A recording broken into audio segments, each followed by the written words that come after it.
तो इस वीडियो में हम लोग मोमेंट ऑफ इनर्शिया देखेंगे कुछ अलग अलग रेगुलर बॉडीज़ का। सबसे पहले स्टार्ट करते हैं रिंग से।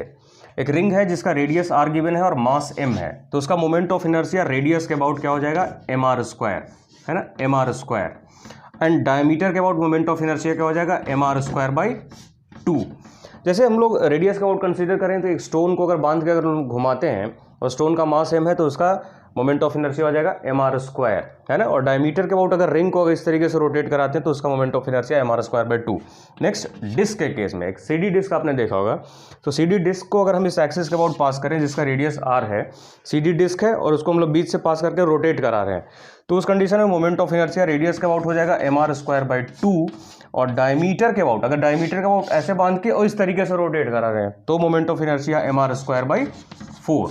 तो रिंग का 2 मोमेंट ऑफ इनर्शिया, रेडियस के अबाउट, डायमीटर के अबाउट, एंड डिस्क का 2 मोमेंट ऑफ इनर्शिया, रेडियस के अबाउट एंड डायमीटर के अबाउट, याद रखना है। Next is moment of inertia of thin hollow cylinder passing through this axis, है ना। तो ये सिलेंड्रिकल टाइप स्ट्रक्चर है लेकिन थिन है, कंडीशन हमने लगा दिया थिन, इस एक्सिस के अबाउट पास कर रहा है, r इसका रेडियस है, तो इस केस में मोमेंट ऑफ इनर्शिया हो जाएगा mr², ओके, रिंग की तरह। और thin solid cylinder, solid cylinder मतलब आप इमेजिन करिए जैसे क्रिकेट में रोलर आपने देखा होगा, पिच को रोल करने के लिए यूज करते हैं रोलर, उस तरीके इसका मोमेंट ऑफ इनर्शिया हो जाएगा mr²/2। Solid cylinder about this axis, r इसका रेडियस है ना। लेकिन अगर बहुत ही थिक सिलेंडर यूज हो, थिक हॉलो सिलेंडर यूज हो, तो उस टाइम पे मोमेंट ऑफ इनर्शिया हम लोग यूज करेंगे, वो डिफरेंट होगा, ये ध्यान रखिएगा। अभी हम नहीं, बाद के वीडियो में बताएंगे, लेकिन ये थिन हॉलो सिलेंडर के लिए और थिन सॉलिड सिलेंडर के लिए है। Next is moment of inertia of hollow sphere. Hollow sphere का क्या मतलब, जैसे जो टेनिस बॉल खेलते हैं क्रिकेट में, टेनिस बॉल, रबर वाला बॉल, तो वो होलोस्फेयर है और उसका मान लेते हैं डायमीटर d है, तो उसका मोमेंट ऑफ इनर्शिया 2/3 mr², है ना। r क्या है, रेडियस है, आप लोग रिलेट कर सकते हैं कि रेडियस इज इक्वल टू डायमीटर/2, है ना। रेडियस इज इक्वल टू डायमीटर/2, तो जब जरूरत पड़े तो डायमीटर भी पुट कर दो, लेकिन रेडियस के टर्म में याद रखना 2/3 mr²। m क्या है, mass of hollow sphere.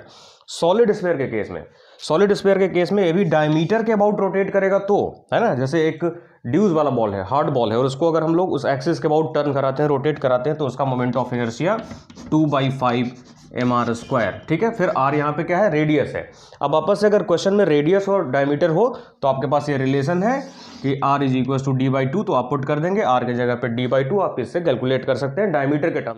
Last is rod and thin bar, है ना। एक रॉड है, इस तरीके का एक रॉड है, या फिर हम इसको थिन बार बोल सकते हैं, यूनिफॉर्म रॉड है, इसका लेंथ l गिवन है, और इस एक्सिस के अबाउट या अपने सेंटर ऑफ मास के अबाउट, इस एक्सिस के अबाउट रॉड रोटेट करेगा, है ना, इस एक्सिस के अबाउट, ध्यान रखिएगा। तो उस टाइम पे moment of inertia ml²/12, where m is the mass of thin rod.